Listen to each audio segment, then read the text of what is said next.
नमस्कार. वुमेन्स 24 चॅनलमध्ये सगळ्यांचं स्वागत आहे. अमरावती शहरात वृद्ध चौकीदाराला मारहाण करून जबरीने रोख रक्कम हिसकवणाऱ्या फरार आरोपीला गुन्हे शाखेने अटक केली.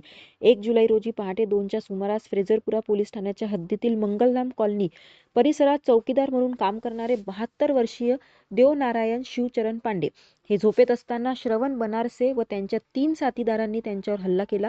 आरोपींनी त्यांना मारहाण करून खिशातील 1050 रुपये जबरदस्तीने हिसकावून नेले. या प्रकरणी फ्रेझरपुरा पोलीस ठाण्यात गुन्हा दाखल करण्यात आला होता. गुन्हा दाखल झाल्यानंतर मुख्य आरोपी श्रवण राजेश बनारसे हा फरार होता. तो अमरावती शहरातच लपून राहत असल्याची माहिती गुन्हे शाखेला मिळाल्यानंतर पोलिसांनी वरुणनगर महादेवखोरी परिसरात सापळा रचून त्याला राहत्या घरातूनच ताब्यात घेतले.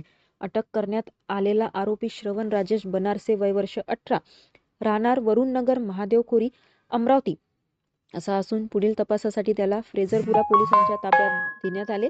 ही कारवाई पोलीस आयुक्त राकेश ओला, पोलीस उपायुक्त यशवंत सोळंके, पोलीस उपायुक्त प्रांजली सोनवणे, सहाय्यक पोलीस आयुक्त कैलाश पुनकर आणि सहाय्यक पोलीस आयुक्त नयन आलुरकर यांच्या मार्गदर्शनाखाली करण्यात आली.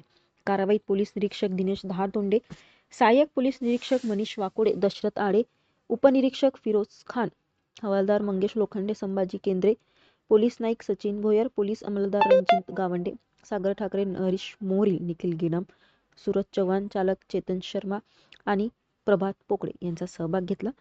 अशाच घडामोडीसाठी बघत राहा वुमेन्स 24 चॅनल. धन्यवाद.